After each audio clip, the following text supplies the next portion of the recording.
Hiya, Puddins. This is Holly. How you doing, Nerd Reactor? Y'all a bunch of cute nerds.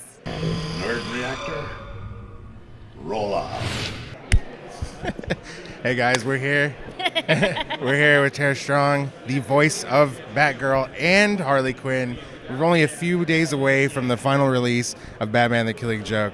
How excited are you for this movie? I'm pretty darn excited. Especially, we were learning today about the whole prologue. There's a lot of it that focuses on you and your relationship with Batman. So what was that like? It sort of like, because I bet you already knew what was going to entail with the Killing Joke, and it was, very dark, but actually being able to like set up or at least get more background into Batgirl's side of the story. How interested were you in that part of the story?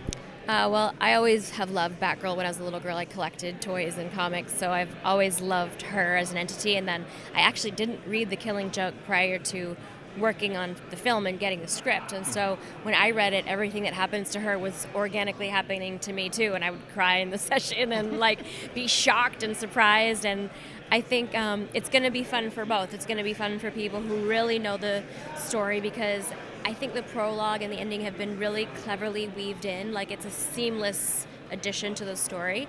And I think if you haven't been familiar with the story, you're going to be so shocked by how dark and real the emotional charge behind this story is. And I feel really blessed to have been able to suit up again for this one.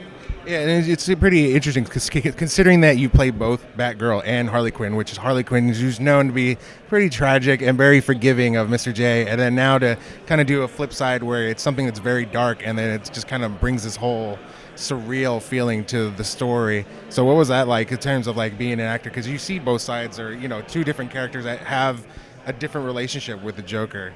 Yeah, I think it wasn't really until I started playing Harley that I really had a sense of why she's so crazy, and you feel for her, you feel for this ultimate devotion that this girl has for a sociopath, and she's so much fun to play, and she's so opposite of Batgirl, they're not even on the same coin. Batgirl is super cool, real, and Harley's out of her mind. So I get to work out a lot of frustration when I play Harley.